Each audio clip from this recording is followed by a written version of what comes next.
Elections have come and gone. 543 MPs have won, many more have lost. Some parties have lost, some parties have won. Well, of course, this is the largest democratic exercise in the world, has certainly inflicted certain damages on the Indian society and polity. And these damages will remain with the people of India for a long time to come. So, what has been in this election? So, irrespective of who wins and who loses, there are certain discernible trends which we have noticed in these elections.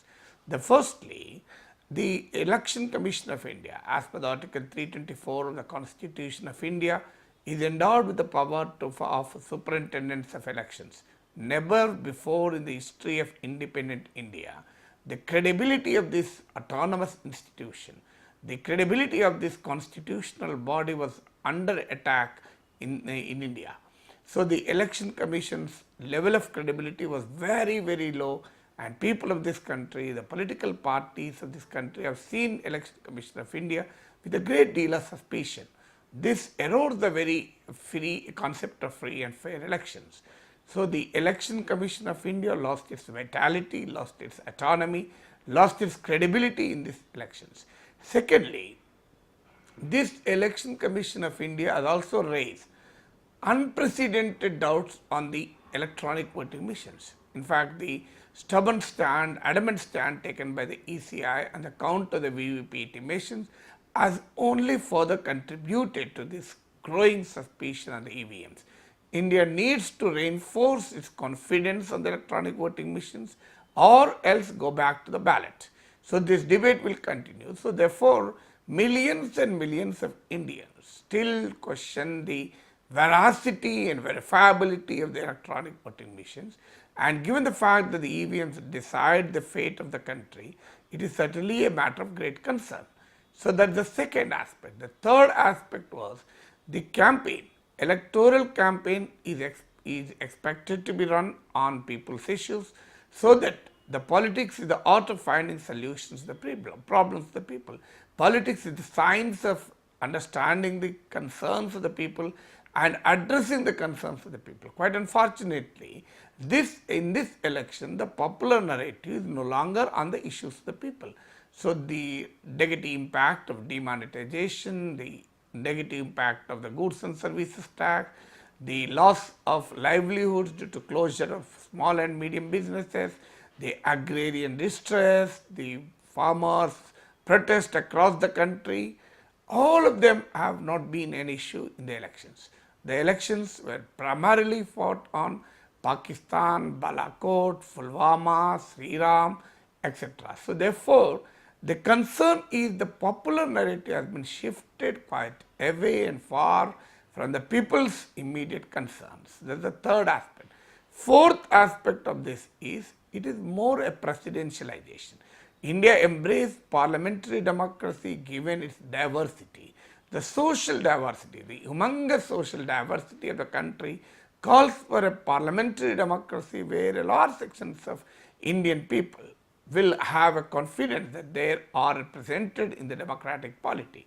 But quite unfortunately, though we still continue to have the parliamentary democracy on paper, this election brought in a much greater amount of presidentialization. It began in 2014 and it saturated in 2019. In fact, the BJP's win is attributed to this presidentialization of Indian elections. So, the presidentialization creates a situation where a large section of Indian society gets alienated from the democratic mainstream. The fifth one is the fringes. So, in 2014 also we had Sakshi Maharaj and others, but they are considered as the fringe elements in the ruling political establishment. So, Modi was symbolizing a development, a Gujarat model of development, new India, aspirational India, and for the first time since the ascent of the BJP, the fringe has become the mainstream.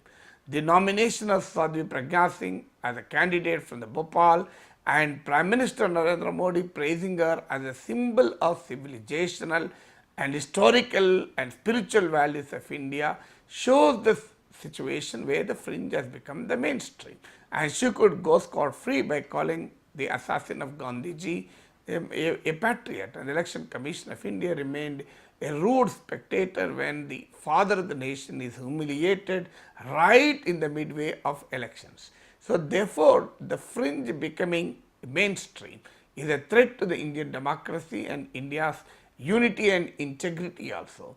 The next point is unprecedented influence of the money power. So, never before in Indian elections money was spent like this. So, more the money spent, better the result today. So, the demonetization has crippled opposition resources, but the ruling party through the electoral bonds has fortified its electoral in electoral expenditure, because the studies Election Commission of India data also reveals that 95% of the money collected through electoral bonds has gone to the only one political party, the ruling BJP. This shows that the ruling party had a disproportionately much more money power compared to the opposition parties. That doesn't mean opposition are not a culprit in this process of spending money. So, whichever political party may lead in spending money, the fact remains that this election is certainly rigged by the money power. And this pervasive influence of money power makes India devoid of any democratic content. Then the next point is the larger the number of criminals in these elections. The studies done by the Association for Democratic Reforms also indicate that more criminals were among the contestants and more criminals have won the elections. So, the criminalization of polity, more crorepattis have won this election. So, the India's elections have thrown up a Lok Sabha which is more elitist, more suspicious, and whose background and antecedents are seriously questionable. So, the question is, well, a political party may win the election, a political party may lose the elections, but certainly 2019 has left behind several scars on the India's democratic fabric, and which need to be corrected at the earliest so as to retain the democratic content in India's polity.